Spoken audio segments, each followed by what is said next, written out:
Hare Krishna. Summary of Canto 3, Chapter 29. Explanation of Devotional Service. Having heard about Samkhya and Yoga in the previous few chapters, Devahuti again desired to hear about Bhakti with its different types because she was convinced that she should perform Bhakti. So, in this chapter, Lord Kapila describes Bhakti affected by the gunas, and then he also describes pure Bhakti, and after that, he also describes about the process of giving respect to all living beings and the power of time that is in ultimate control. So Devahuti had some further questions. She asked her son Kapila, "My dear son, explain in detail the path of bhakti, which is the root cause of the knowledge of Sankhya and the ultimate end of all philosophical systems. Describe about the nature of time by whose fear people perform pious acts. Describe about the continual process of birth and death and of the Jivas. Hearing this, one will surely become detached." So Devahuti, she first glorifies Kapila, saying that you are actually Yoga Bhaskara. You are the son of the system of all the yogas that give illumination to people like us who are deluded by false ego, who are blind, who are sleeping in darkness without shelter and fatigued because of material attachment. So when Devahuti asked like this, Kapila was very pleased with his mother's words, and Lord Kapila started to respond with a lot of compassion. Kapila had already spoken about pure bhakti beyond the material modes earlier, but now Kapila begins to speak about bhakti which is contaminated by the gunas. So he talks about the various classes of bhakti. He said there are many parts of bhakti in terms of the different qualities of the performer. So the performer of bhakti are generally in three modes. In the mode of ignorance, the performer has intentions of envy, violence, pride, and anger, and he is devoid of compassion. In the mode of passion, one desires for material enjoyment, fame, and opulence, and he desires for several objects other than the Lord. A person in goodness desires to free himself from karma and offers results to the Lord and worships the Lord as duty. Such a person desires only for liberation. His only motive is to please the Lord. Bhakti doesn't become tamasic, rajasic, or sattvic, but the performer of bhakti is sometimes endowed with these qualities. Now, there is pure bhakti that is beyond the modes of material nature. So, the qualities of unadulterated devotional service are that one actually attains this unadulterated devotional service only by hearing about the qualities of the Lord. And when one hears about the qualities of the Lord, one's mind continuously flows towards the Lord unobstructed, just like how the Ganges flows towards the ocean. So such bhakti is causeless and uninterrupted. Kapila explains the lack of material desire in pure devotees. The devotees, such devotees who are very, very pure in heart, they do not even accept spiritual benedictions. What to speak of accepting material things? This is the quality of a person who is very purely situated in pure devotional service. These devotees, they reject liberation that doesn't have service in it. So Kapila says, my devotees, they do not accept the 5 kinds of liberation even when I offer it to them, unless it involves service to me.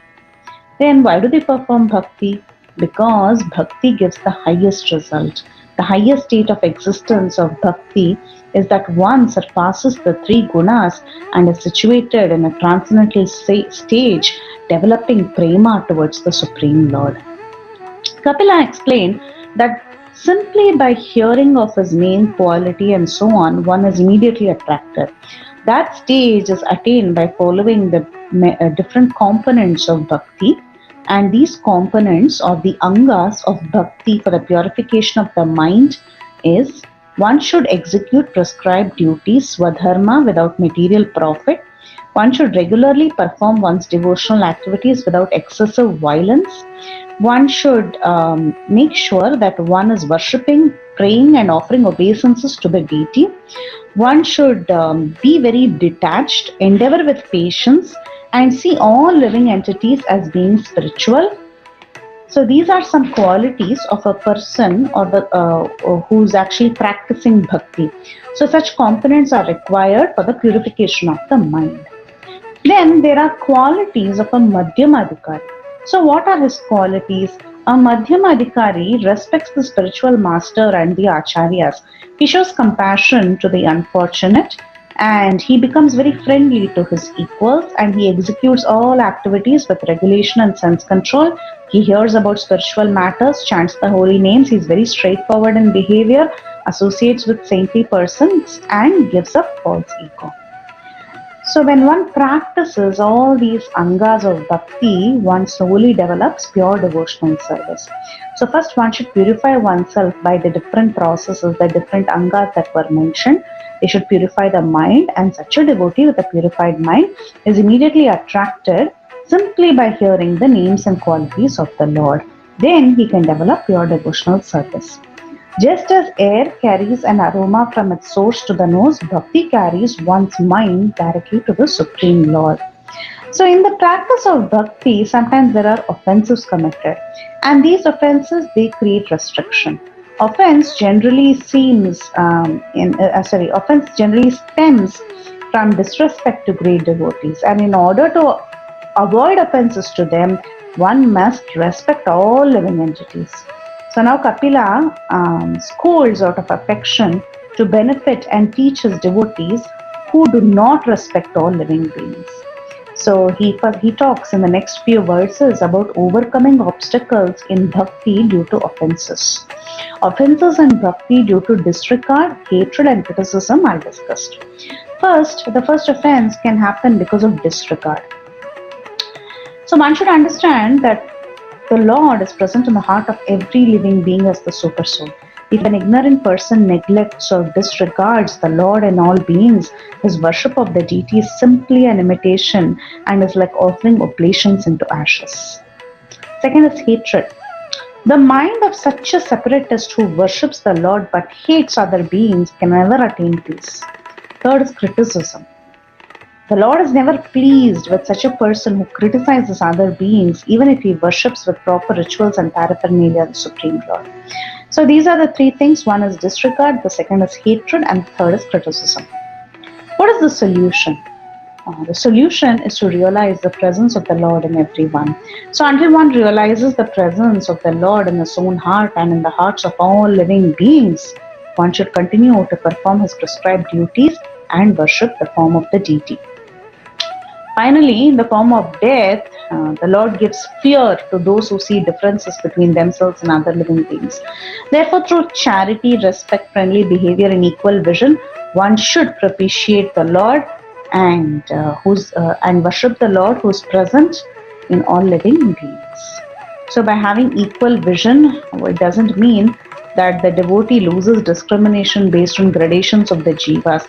One should have discriminations when to behave friendly in a friendly manner and when to give charity and so on. What are the different gradations of the Jivas? So you have the inanimate objects, and then higher than them are the living immovable entities, and then greater are the entities with greater life symptoms, and then entities with developed consciousness, entities with sense perception, beings with touch sensation, then beings with taste sensation. Higher are beings with a sense of smell, and greater are the beings who can hear, and beyond that are the beings who can distinguish forms.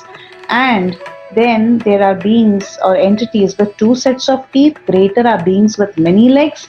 Then animals with 4 legs, humans with 2 legs, non-varnashram humans, humans in varnashram. Then the Brahmana who knows the Veda, Then the Brahmanas who knows the meaning of the Vedas, Brahmanas who can dispel doubts, the Brahmanas who follows his duty, a liberated person, and finally a pure devotee. So these are the different gradations of different living entities, living and non-living entities. So we began with inanimate objects, then we looked at living immovable entities, entities with greater life symptoms, entities with developed consciousness, entities with self-perception, and then we went on to the different kinds of perceptions, and then we saw different animals, different animals, different human beings, then the Brahmanas, then the different types of Brahmanas, and finally a liberated person and a pure devotee. So the best is a person who has no interest in outside of Krishna consciousness or in outside of knowing the Supreme Lord, and therefore such a person engages and dedicates all his activities to the Lord, everything unto the Lord without cessation. Such a person offers great respect to all living entities, thinking that the Lord has entered all their bodies as the super soul. Then Kapila concluded. He said, I have described to you about Bhakti Yoga and Ashtanga Yoga, and by practicing this, a person can definitely attain the Supreme Lord as Bhagavan or as impersonal Brahman. This Purusha, whom the Jiva must approach, is the eternal form of Bhagavan, who is known as Brahman and Paramatma. He is a transcendental chief personality, and his activities are all spiritual. Now Kapila answers Devahuti's question about time factor. So Devahuti had asked about time factor. So Kapila begins to describe about the different characteristics of time. Time causes transformation of various material manifestations. Another feature of the Supreme Lord is time. And one who doesn't understand this time factor becomes very bewildered. Time is the shelter of everyone. Time enters everyone's hearts. It's the master of all masters. It's the cause of every living being. It holds no one dear, and it is the cause of annihilation. It gives inspiration to those who have not forgotten him and destroys those who have forgotten the Lord. Due to fear or order of time, all the demigods controlling the nature perform their functions. All trees and creepers produce fruits and flowers in the proper season. Rivers flow, oceans do not overflow, fire burns, and the earth does not sink. The sky provides space and accommodates all planets. Universal body expands with its 7 coverings. The Gunavataras carry out their creation, maintenance, and destruction. Time is unchanging. It is avyaya. It is without beginning. It is anadi, but causes everyone's birth. Without end, it is without end, but it causes everyone's end. It dissolves the universe by destroying even the Lord of Death, Yamaraj. So these are the different characteristics of time. So this ends the summary of Canto 3, Chapter 29, Explanation of Devotional Service. Hare Krishna.